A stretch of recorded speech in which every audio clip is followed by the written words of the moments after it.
welcome. First of all, welcome. This is Unsolicited Perspectives. I'm Bruce Anthony, your host, here to lead the conversation in important events and topics that are shaping today's society. Join the conversation by following us wherever you get your audio podcast. Subscribe to our YouTube channel to get our video podcast. Rate, review, like, comment, share. Share with your friends, share with your family, hell, even share with your enemies. On today's episode, I'm going to be responding back to some comments about what me and my sister said about country music. We'll be talking more about Black facts, specifically World War II. And we're going to be talking about a messy situation in a marriage that I got from a Reddit page. But that's enough of the intro. Let's get to the show.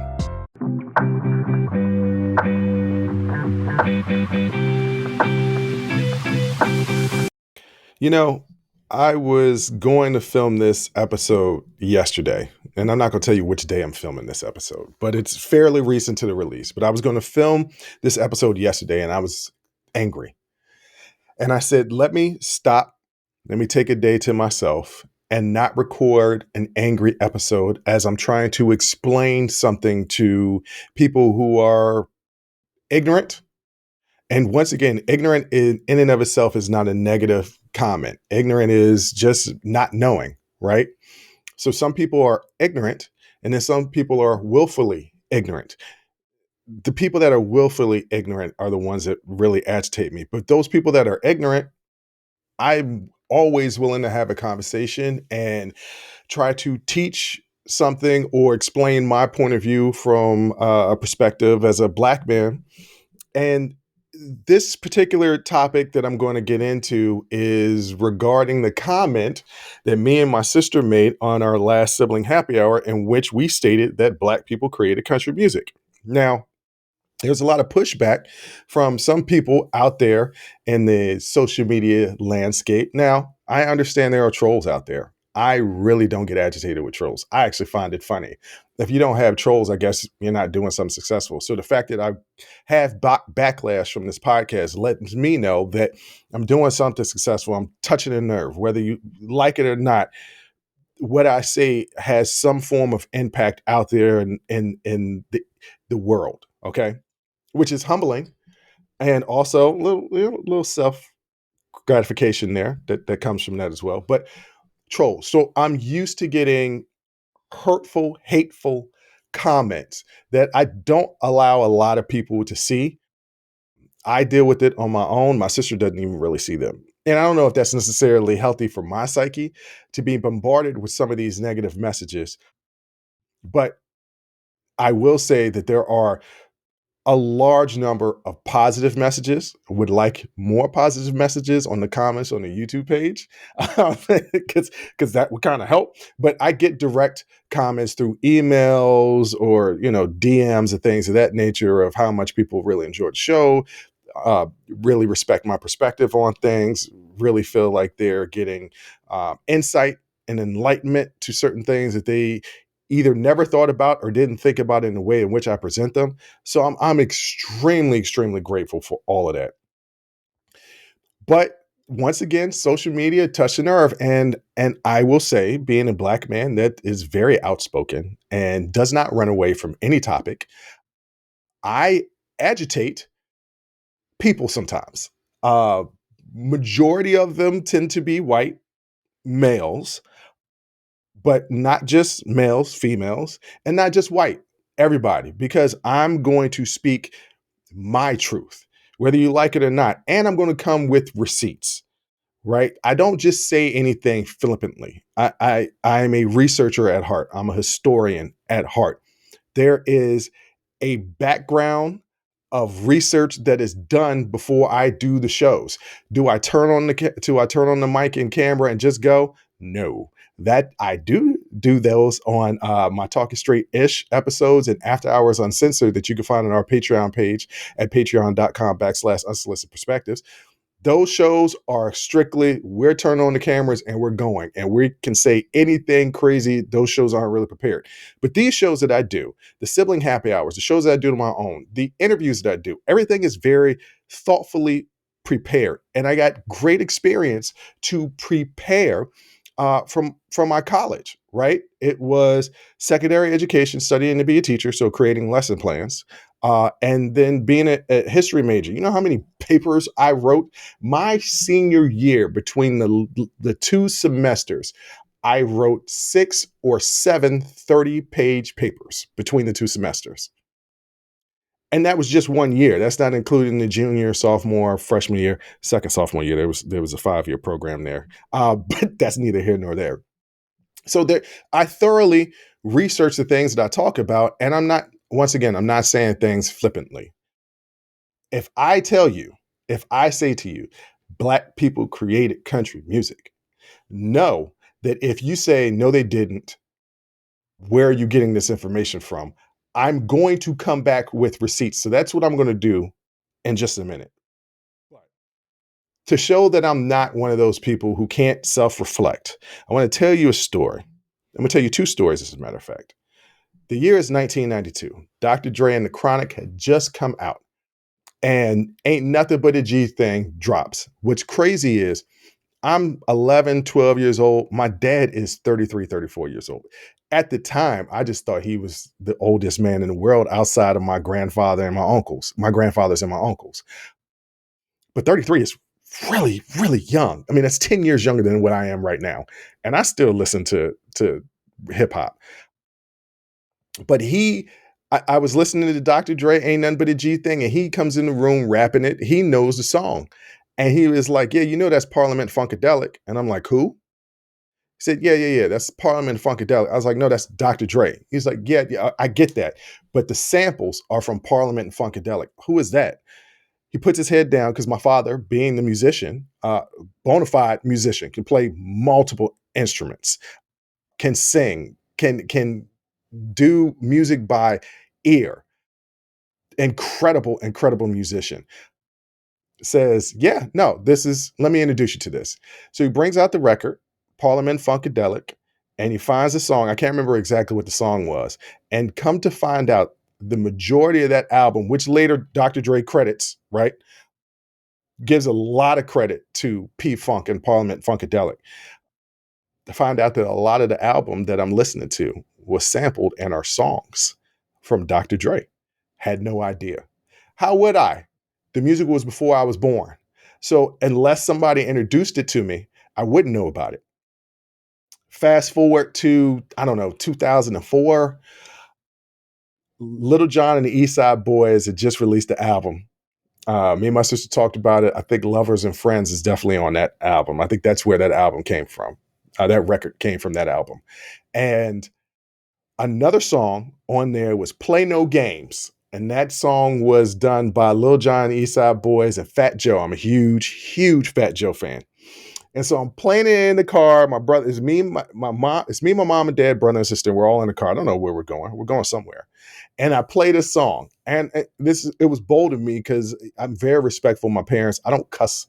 I'm a grown ass man. I don't cuss around my parents. The most cussing that my parents hear from me is really through the show. But for some strange reason, I turn on this song and we're listening to it. And me and my brother and sister are rocking to it. My mom is appalled. Of course she is. And then my dad yells out, that ain't nothing but some dookie stick. And me, my brother, and sister fall out in laughter, talking about what the hell are you talking about, Dad? Yeah. That's a song. That's a song, Dookie Stick. And we laughed, right? But then I did a little bit of research, and there was a song called Dookie Stick in the 70s that was a hit, and it was literally the sample that Little John took. Once again, it was something that I wasn't familiar with. I was ignorant of it, and my dad introduced me to it. I told those stories to say, when I learned that the music that I was listening to was a remix and a sample of older music, I didn't decide to turn my eye at it just because my favorite artist had borrowed something and made it their own. I said, oh, okay, well, they took something and they remixed it and made it their own, but originally it was this. And I acknowledged that as a 12-year-old kid, as a 24-year-old young man. I acknowledge these things. So for all those people that said there's no way in hell that Black people created country music, the information that I'm about to give you right now will fully prove that Black people created country music. And despite the fact that it is dominated by white people as of right now, that the Country Music Awards is almost as big as the Grammys, and that white people identity is tied up in the country music, that does not mean that one still can't enjoy country music just because you're not the creator of it. And it's not exactly the same, but country music, as we listen to it right now, as Beyonce drops albums, is an evolution of music that was started by Black people. And one of the first things that I could do to point this out is by introducing a simple instrument called the banjo. Now, the banjo is a key instrument in country music. And guess where it originated from? It originated in Africa. It was brought to America by enslaved Africans and became a central part of slave music and culture in the South. The instrument was later standardized, appropriated, and spread to white audiences through minstrel shows and blackface shows. Now, we've had the conversation about what's minstrel and blackface, right? I told y'all the story of Uncle Tom, the book, The Uncle Tom, and how the character Uncle Tom is actually this really great hero that became bastardized because the South didn't want this Black man to be a hero, and then changed it so the character became this minstrel blackface, which is essentially making fun of Black people, making the Uncle Tom character stupid and a buffoon, to which now we look at the term Uncle Tom as something negative. It was not that. In the original incarnation of Uncle Tom, it was positive. So here we have the banjo, and it's a major instrument in this music that is being created, which is the genesis of country music, and it became bastardized once again through minstrel and blackface shows. It also, this form of music also hugely informed, quote unquote, what is called hillbilly music. And hillbilly music was later rebranded as country music. So you see the evolution. The banjo is introduced. The banjo is used in a lot of African music and customs and rhythms and songs. This is the introduction of country music. The evolution of it becomes hillbilly music and then rebranded as country music. But I'm not done. I'm not done. Many of the songs of what early quote unquote hillbilly artists played inherited and adapted Black sources like slave spirituals, field songs, religious hymns, or quite simply just works from professional Black song writers. Yeah. So once again, we go from hillbilly music to later being rebranded as country music. The original quote unquote hillbilly music was all themes from Black culture, Black Southern culture. Okay. So let's talk a little bit about hillbilly music. So they use certain techniques like call and response and blurring of the note, which are essential in African music traditions and later became prominent in country music. But hillbilly music specifically is also known as country music or Appalachian music. And I told you guys a couple of shows back about the Melungeons who come from Appalachia, which were a combination of Black people, Native Americans, indigenous folks, and poor white people that came together in the Appalachian Mountains and created this entirely different community from anything else, right? Once again, borrowing on the African customs that's been spread out throughout the South. All right. We've already talked about the banjos, but some of the themes in hillbilly music. Now we're going from gone are the days of the minstrel shows and the blackface, and we're fully steeped in hillbilly music. But once again, is a direct descendant of African music using the banjo, because you're still using the banjo in hillbilly music, all right? And hillbilly music is a negative term. I'm using it, like I said, when I said quote unquote I'm using it specifically to make a point here because there's a genesis of a rebranding of what was then known as hillbilly music that is now rebranded as country music. It all comes from the same name, for same thing. The name just changed, right? Okay. So some of the themes in hillbilly music often reflects the experiences and values of people living in rural areas. Is known for its down to earth and homey appeal. Does that not sound like country music to you? And I understand rural areas now, especially in the flyover states, are predominantly dominated by white people. Black people have always been in rural areas. And a lot of these rural customs that are in these flyover states still originated from the South and still were influenced by African culture. All right. So that's the evolution of what was hillbilly music and how it evolved and influenced other genres, but more specifically, what is now known as modern country music. So I can't draw any clearer picture of how we go from Black people created this music. It evolved over hundreds of years to become what is now known as country music. And we're seeing a lot of this when I talk about the Black facts. Like we talk about the inventor, Marie Brown, of the home security system. The inventor of the Ring camera gets the majority of the credit because he took something that was already created and connected it through Wi-Fi, right? But he is not the originator of home security. But if I told you it's a Black woman that actually created that, you'd be like, "Well, how? How in the world did she create that?" One, we're really inventive people, always have been. And two, the reason why we get overshadowed is because people are trying to take away the history. I'm not going to get into my deep dive about how there's a connection of what's going on right now with book banning, trying to take away DEI, trying to take away African American history and history, and not teach it to the kids because some kids feel guilty.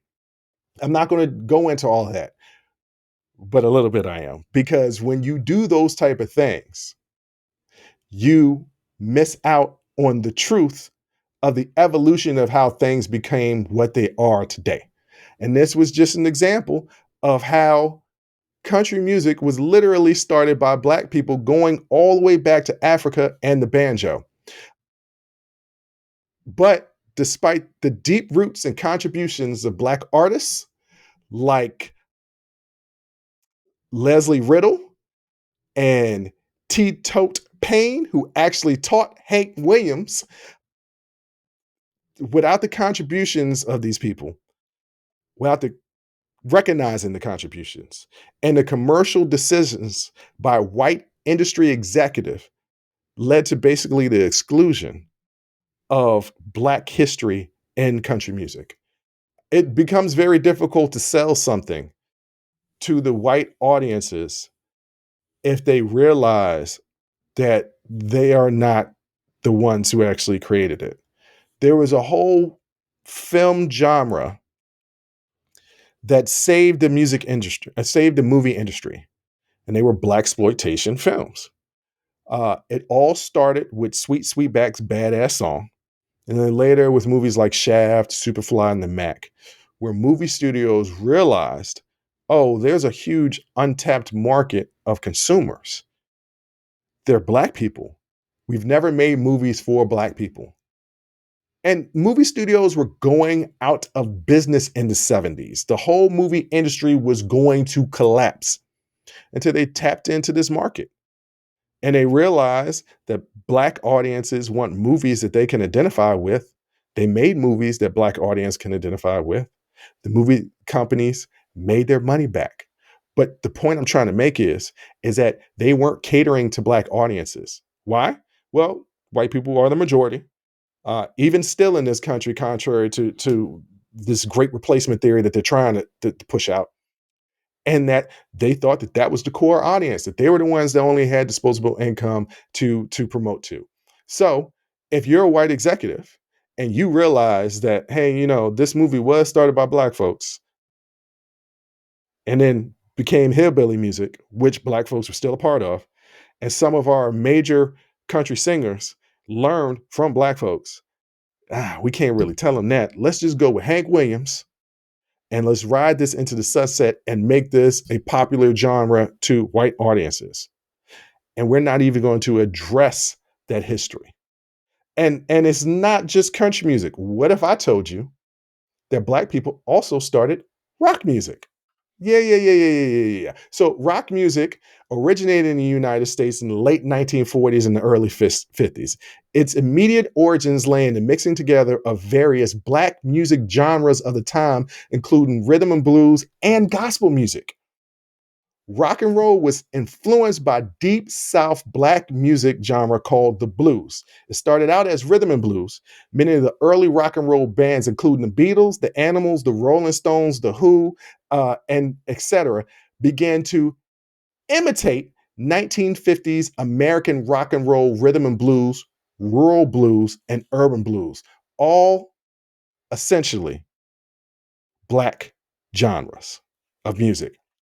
Some of the earlier black pioneers, of course, Little Richard, Ike Turner, Bo Diddley, Chuck Berry, who played a crucial role in shaping the genre and taught many of the artists that later propelled rock and roll music like the Beatles, right? And let's not forget Jimi Hendrix, one of the greatest guitarists ever, who went on to teach people like Prince and Lenny Kravitz and Slash of Guns N' Roses. Like, the influence of black people in rock and roll is bananas, but they don't get the recognition, right?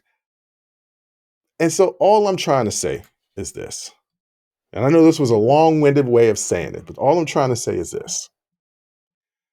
I've been taking this month to point out the black influence on American culture through inventions and how we've basically produced music in this country. If you put country, you put rock and roll, you put R&B, you put hip hop, which is rap, right? What other genres of music really is? Gospel, that's black music as well. So when me and my sister say black people created what is American music, those are the examples I'm trying to give to you. Not trying, those are the examples I gave to you. Now, if you were ignorant before, like I was when my dad explained to me about how P-Funk influenced Dr. Dre and the Chronic album and how Dookie Stick influenced Play No Games, right? He gave me that information. I took it, did some research, found out it was true, and said, hey, that doesn't take away from what Dr. Dre and what Lil Jon and the East Side Boys did, but I got to give recognition to the creators of what they remixed. So, since I've given you this information, you are no longer ignorant. You don't believe me? Google is your friend. Google it yourself. But if you refuse to believe the facts that I presented to you, you're not ignorant. You're willfully ignorant. And that I really don't have any time for. You can stay stupid for all you want to. I'm trying to evolve as a person and get smarter. So if I can learn something from people, give me all the information you got. I'm going to take it in, decipher it, go do my own research, and come up with my own opinion based on facts, not based on what I want to believe, but based on facts. Hey there, podcast listeners. It's Bruce Anthony here, and welcome to another episode of Unsolicited Perspectives. Today, I want to talk to you about something that's been on my mind lately, the importance of staying hydrated and taking care of ourselves. Whether it's prioritizing our health and wellness, or gearing up for festival seasons, or just gearing up for whatever season or time of year, there's one brand that's been my go-to for all things hydration, Liquid IV. Speaking of health and wellness, let's dive into how Liquid IV can fuel your well-being.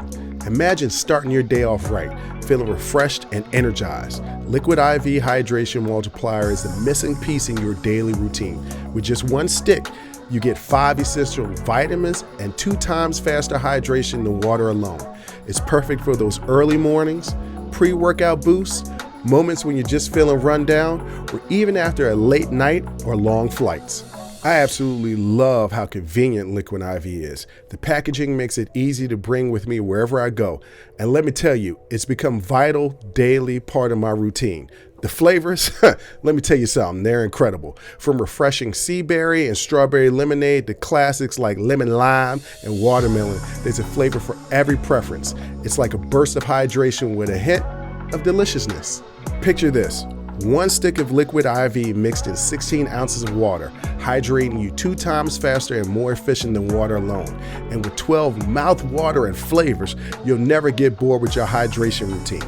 Plus, Liquid IV is packed with 5 essential vitamins: B3, B5, B6, B12, and of course, vitamin C. It's also made with premium ingredients, non-GMO, free of gluten, dairy, and soy. This is hydration at its finest. But it doesn't stop there. Liquid IV believes that access to clean and abundant water is the foundation of a healthier world. That's why they partner with leading organizations, finding innovative solutions to help communities protect both their water and their futures. It's incredible to know that Liquid IV has already donated over 39 million servings in 50 plus countries around the world. They truly walk the talk. Get 20% off when you go to liquidiv.com and use code unsolicited at checkout. That's 20% off anything you order when you shop Better Hydration today using promo code unsolicited at liquidiv.com. Remember, folks, taking care of ourselves should always be a priority. So why wait? Head over to liquidiv.com, pick your favorite flavors, and experience hydration like never before. Stay refreshed, stay hydrated, and keep rocking those unsolicited perspectives.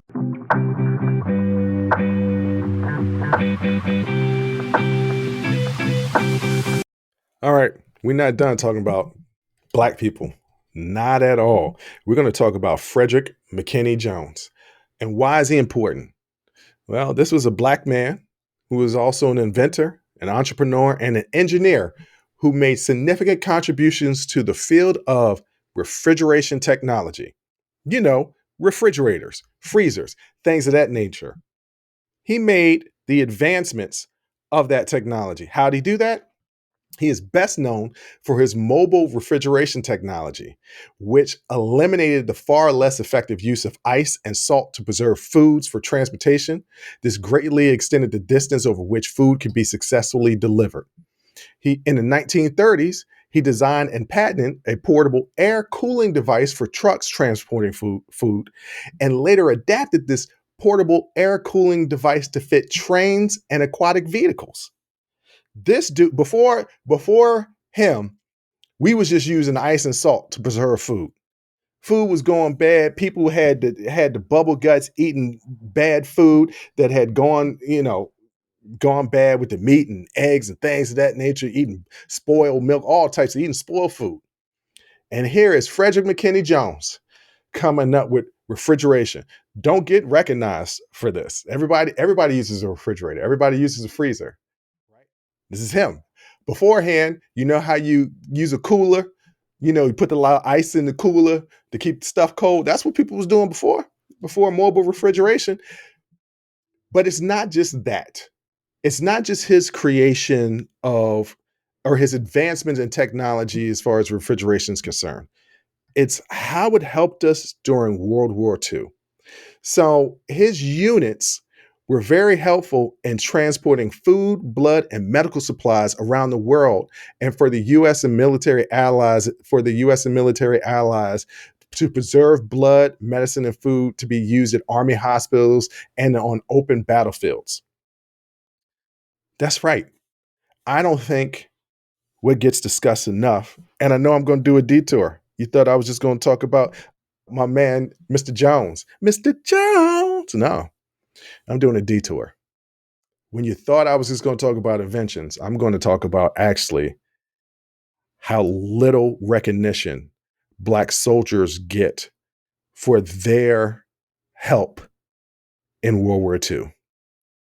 I get really agitated when people try to describe the 1950s in America as this pristine, great time. Look, let me tell you, the 1950s have the greatest PR firm that ever existed.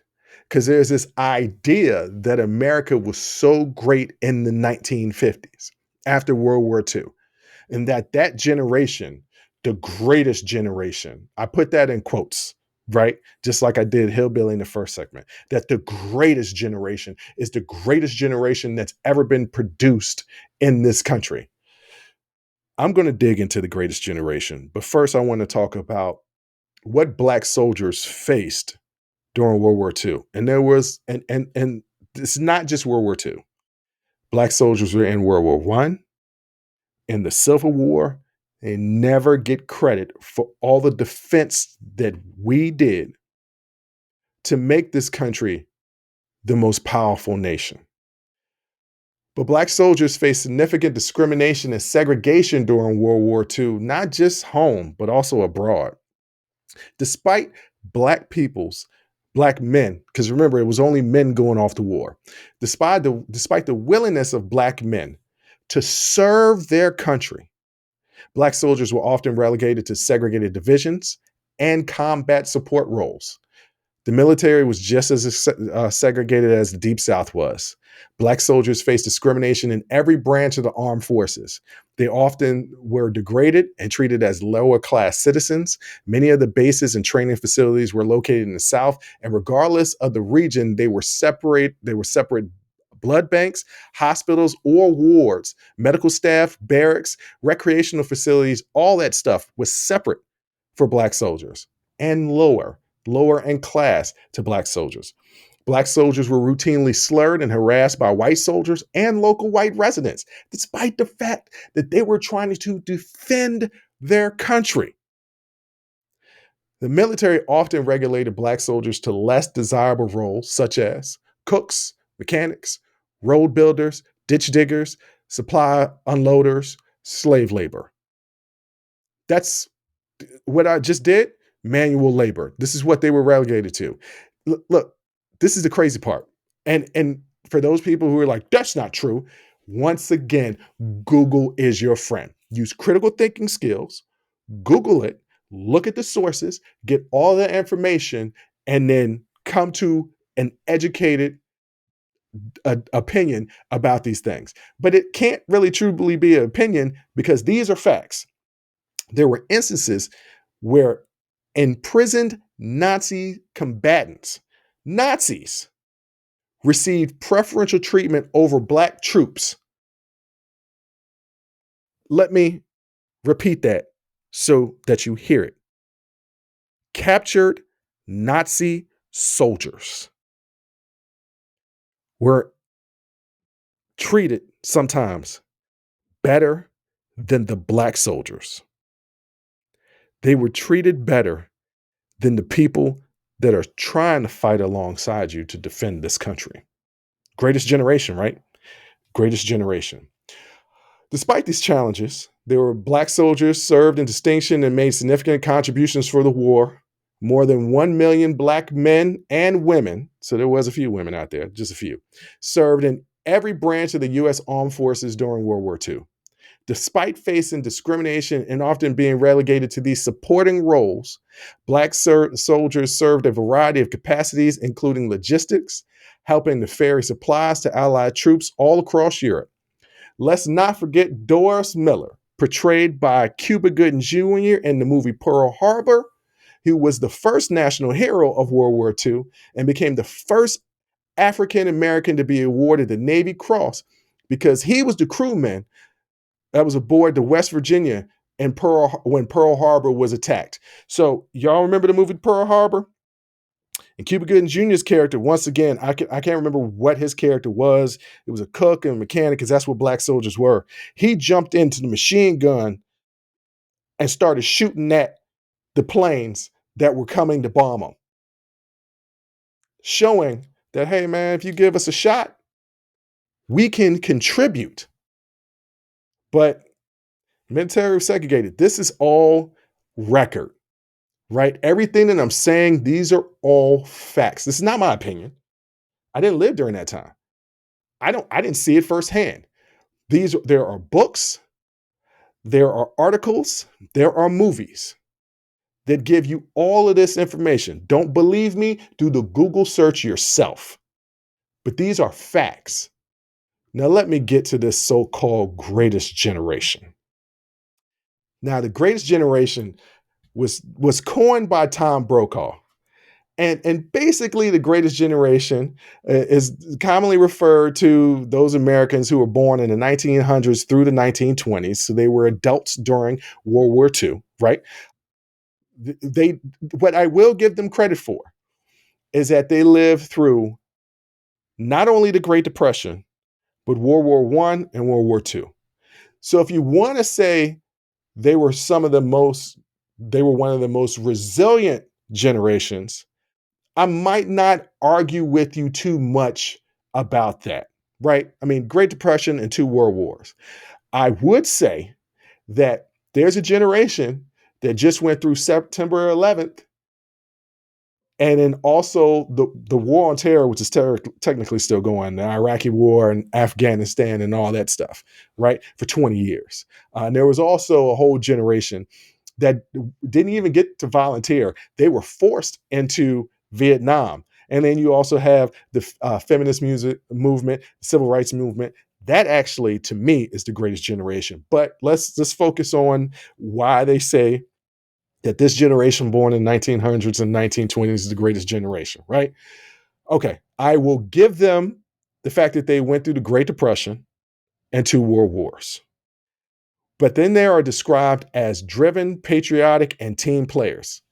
Okay, well, I just examined how they're not team players. And oh, let's not forget that segregation was a real thing during this time, right? So, how much of team players were they? How driven were they? I don't know. I mean, I guess there is something to be said to pull yourself out of the Great Depression. I will say that the economy of war helped us out of the Great Depression, but you still had to go through it. They're the parents of baby boomers, and who I actually believe, and I know there's a knock on boomers right now, but boomers were the adults that were really fighting the real fights to get social justice in this country and to get as close to as you could possibly get to equality. We're still not there yet, but they fought the fights. So yeah, like I said, originated Tom Brokaw kind of labeled them the greatest generation. And I have a friend who's in her 60s who said, "Yeah, that's the greatest generation because they all went off to war." Okay, let's talk about World War II. And let's talk about our involvement, America's involvement in World War II. America delayed getting into World War II. And that's because they preached a philosophy of isolationism.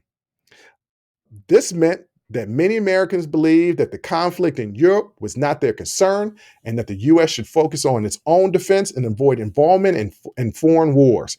Does that sound familiar? Does that sound like what a lot of people in particular parties are saying about Ukraine and Gaza? I'm just saying. Does that not sound familiar? Public opinion is that, hey, we had just done a world war 20 years ago. We don't really want to be in another one. And I can kind of understand that. Okay, you just fought one fight and you're not trying to really fight no heavy fight again.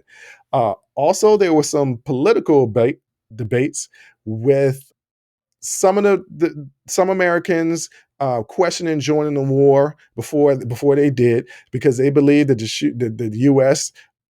should be isolated. And there were other people who were actually like, no, we got to jump in this war to fight fascism.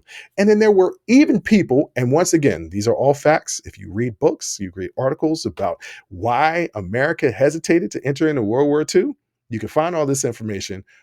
Google. Once again, ladies and gentlemen, Google is your friend.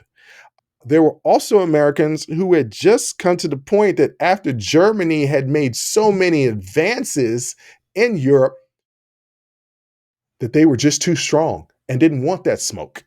Yes, there were people here in this country that just didn't want the smoke with Germany because Germany was just taking over all of Europe. And it wasn't until Pearl Harbor was attacked on December 7th, 1941, the Japanese did a surprise attack at Pearl Harbor, that we decided to enter the war.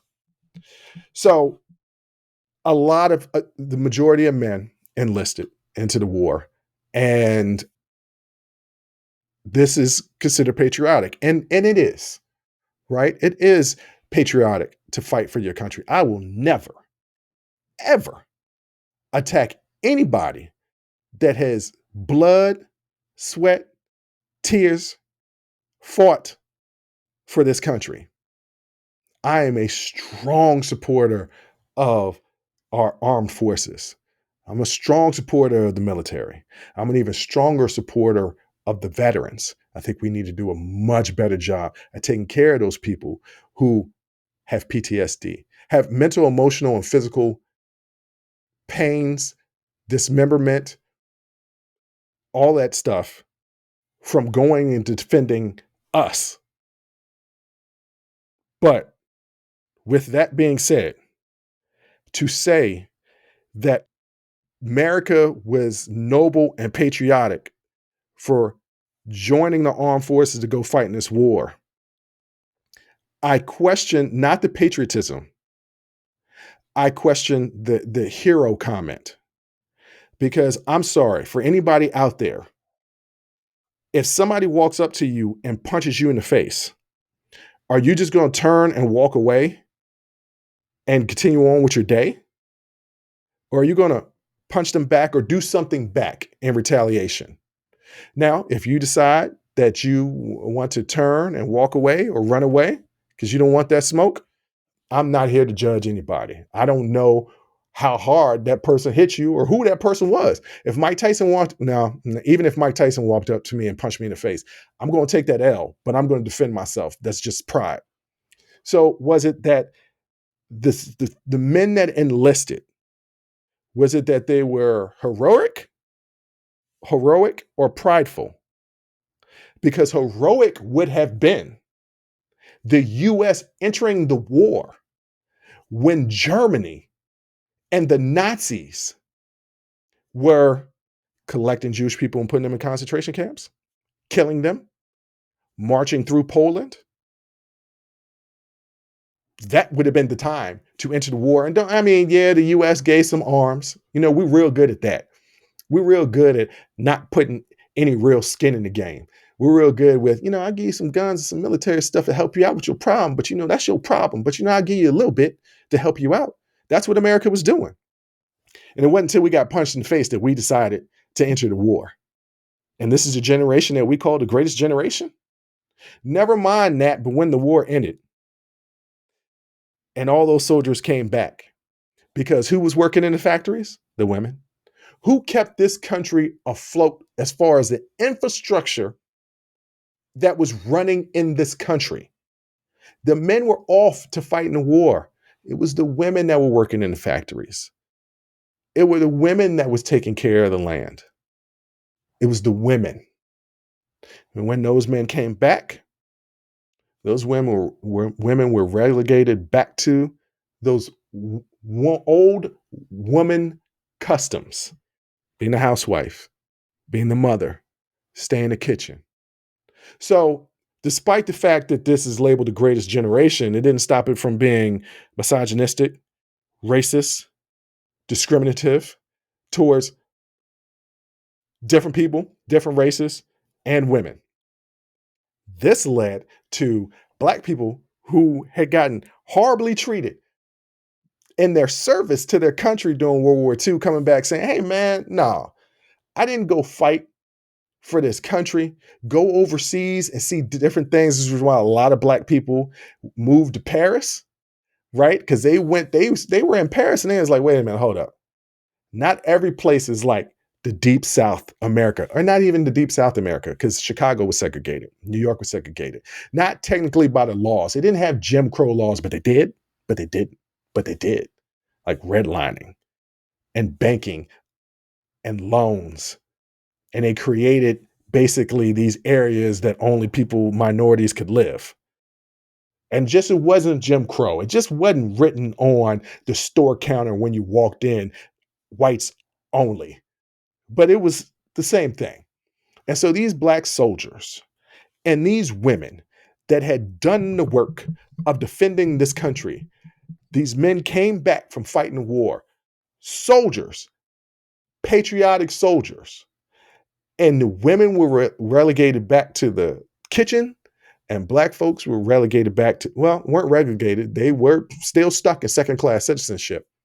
And this led to the rise of the feminist movement and the civil rights movement. It was the baby boomers. That's the greatest generation to me, because they're the ones who actually fought for everybody having rights, not the greatest generation. The greatest generation saw atrocities that was happening in another land and said, that's not my problem. That's no different than you're seeing somebody get mugged or getting beaten or maybe getting raped in the street, and you walk right past it and you say, that's not my problem. That's what they did. And the only time that they stood up and the only time that you would react, if you were walking past that person being mugged, being robbed, being raped, is if that mugger, robber, or raper turned around and tried to do the same thing to you, then you defend yourself? That's not heroic. That's pride. They were tough because they made it through the Great Depression and 2 world wars. But to label them the greatest generation when they came back and started doing the same shit that they were doing beforehand, I'm sorry. America was not great in the 1950s. It was fucking horrible if you were anybody of color or women. And that's just the plain truth.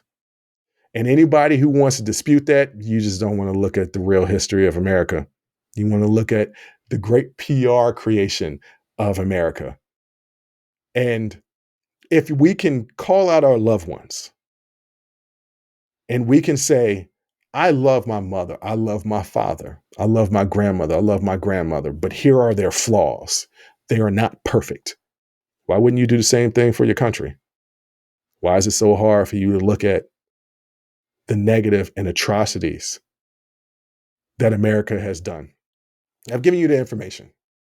It is up to you. You are no longer ignorant. If you refuse this information, you are willfully ignorant, and I can't do nothing for you. Godspeed in your willful ignorance. And they say ignorance is bliss. You're just going to remain real blissful, I guess.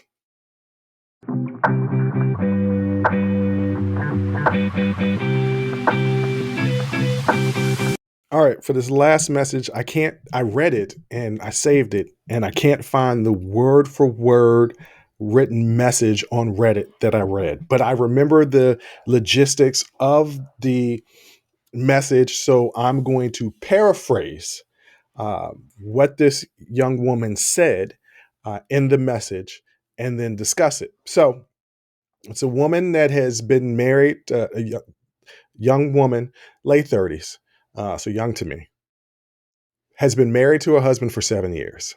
Before she got married, her mom told her, hey, look, you need a getaway account, basically an account that has money in it. Anytime something happens, you can get away. So she creates this getaway account. And through the 7 years, she stashes money in the account. Here's some important details to some of the things that she was saying. She says she's a stay-at-home wife. They don't have any kids. She's a stay-at-home wife, right? She doesn't have a job. He has a job. Sometimes he's worked 2 jobs.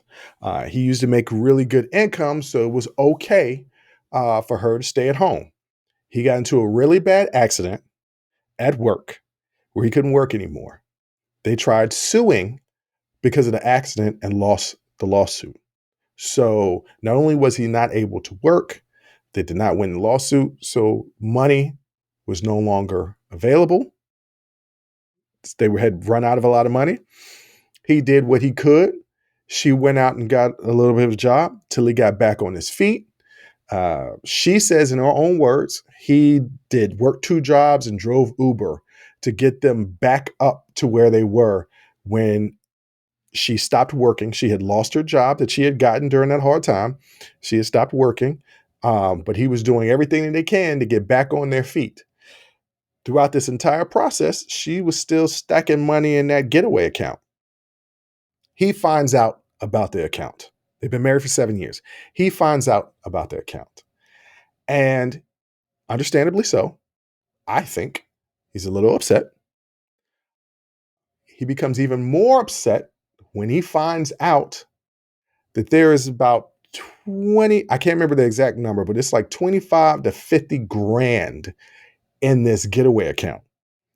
And he's like, yo, you saw that I was breaking my back while you lost your job trying to get us back on our feet, get us out of this debt that we was in, and you was sitting on this pile of cash.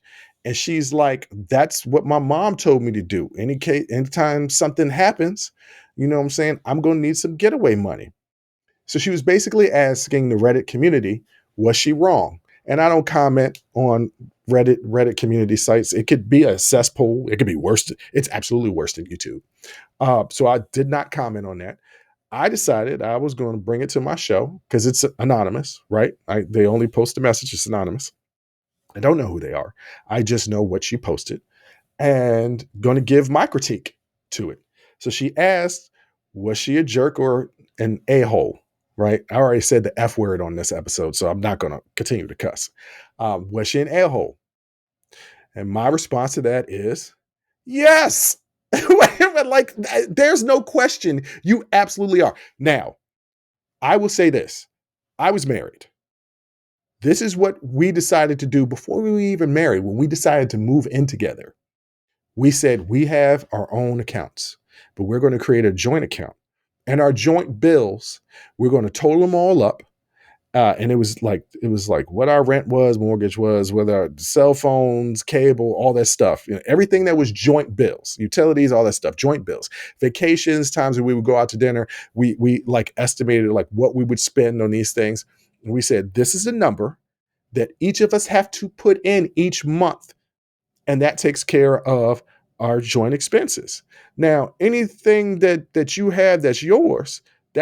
But this is what you need to put into the joint account for our joint expenses. And we maintain that uh, through the short marriage, through the marriage. And I would say our issues were never over finances. I would never let finances come between us. Finances could always be worked out. I made a little bit more money than she did. I made a lot more money than she did. She was in school. She was working. She was in school. She was putting in money, right? She had more worth than I did at that particular time. But I had more cash than she did. But like we never wanted for anything. Bills always got paid. Nobody was ever stressed out. If finances were stressed one way or the other between us, the other person picked up the slack. That's just what couples do in a marriage. Had I found out that she wasn't working, I'm paying all the bills, and she's stashing away money that she's not providing, right? Because this woman was not working the majority of the marriage. The only time this woman from this Reddit post was actually working was when he couldn't do the full-time stuff that he used to be able to do. So she pitched in, and then she lost her job. And in no part in that message did she talk about, I had a really tough time finding another job. She didn't specify if she did try to find another job. This dude is out here breaking his back, working two jobs, driving Ubers. And there are other, I forgot about this. There were other aspects of it to make her an a-hole. I'm sorry, ladies and gentlemen, I forgot some very important details that I just now remembered. And I'm not making this up. This was absolutely in the message. I swear to you guys. When they were going through the tough times and he was working two jobs and driving an Uber, he went to her and he said, hey, this is actually killing me. Is there a way that we can scale back? Right? Like, obviously right now we can't afford this house. We can't afford the things that we're doing. We need to scale back. She said no. This is why she wasn't working. She said no, that she had done a lot of work to build that home and that she didn't want to reduce her lifestyle in any way. Now, me personally, if I was married to her right then and there, I'm leaving because she's not looking out for us. She's looking out for her. And if you're in a relationship and that person is only looking out for themselves, you need to get out of the situation. I'm not saying people can't make their own decisions, right? But when you're in a partnership, you need to talk to that other person, not to get validation for whatever decision that you make, but you need to include them into your thought process and let them know, hey, this is what's going on. This is the decisions I'm going to be making about this, but I want you to know ahead of time. I think that's fair. That's what a partnership is. If I find out, and I've been in relationships, my last serious relationship was like this, where the person that I was dealing with was all about themselves. They thought about themselves first. And don't get me wrong, you need to put yourself first, right? But didn't include me in decisions that she was making about her life. I'm not going to tell her no, yay or nay about a decision in her life. But if we're together and your decision can impact me, you probably should give me a little heads up before you make said decision. That's all I'm saying, is that when your decisions impact other people, you should give them a little heads up. And so he's going to her, killing himself, 2 jobs, driving Uber. Hey, can we scale back? And she says no. All the while she has anywhere from $25,000 to $50,000 in a secret getaway account that she's not sharing. She's not pitching in when they're in a tough situation, completely by herself. She's completely about herself. I would have ditched her as soon as I found out about that account, because you was over here having me literally kill myself. You staying in the house, chilling, and you're not helping, and you got all this money. Fact of the matter is that money is my money because I was the one that was working. That is my money. You stole my money from me because that wasn't going, that the money that I make is supposed to be going towards us or me, not solely to you. Not solely to you. It's for us or me. Your money is your money. My money is my money. But our money is our money, meaning that some of my money is for us. How you going to be taking, how you not going to be working and you taking money that I'm making and you're not using it for us. You're not even using it for me. You're using it for you. I don't know. I consider that stealing. But women out there, if you're listening to this, give me your feedback, right? I don't think that there's anything wrong for a woman having a getaway account. I don't think there's anything wrong for a man having a getaway account. That's problematic if you're in a relationship and you're already thinking about a getaway account. Now, understand that you need to protect yourself in a situation, but it also is kind of like, hey, are you really in it? Because you're either all the way in it or you're not. And if you're thinking in the back of your head, I need to prepare for in case this goes sideways. I mean, you always want to prepare, but that was what she had was over prepared. So I don't know, women and men, shoot me a comment. Let me know what you think. I think that she was in the wrong. That's just my personal opinion. I think there was nothing about what she did that was right, other than the fact that there is nothing wrong with having your own account. And if it was money that she was working and putting in, it's your money, right? What you do with your money is your thing.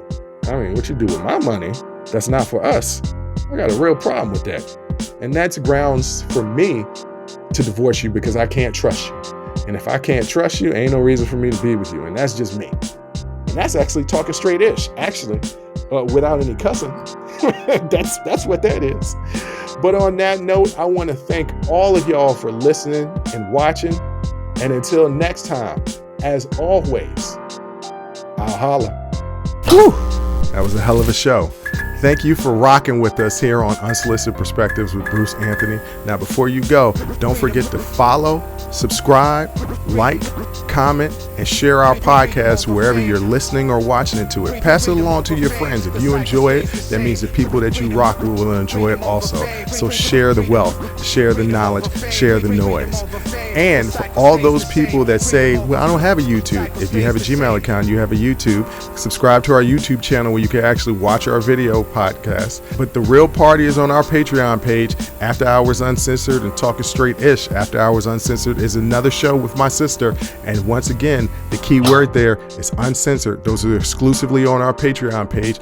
Jump onto our website at unsolicitedperspective.com for all things us. That's where you can get all of our audio, video, our blogs, and even buy our merch. And if you're really feeling generous and want to help us out, you can donate on our donations page. Donations go strictly to improving our software and hardware so we can keep giving you guys good content that you can clearly listen to and that you can clearly see. So any donation would be appreciative. Most importantly, I want to say thank you for listening and watching and supporting us. And I'll catch you next time. Audi 5000. Peace.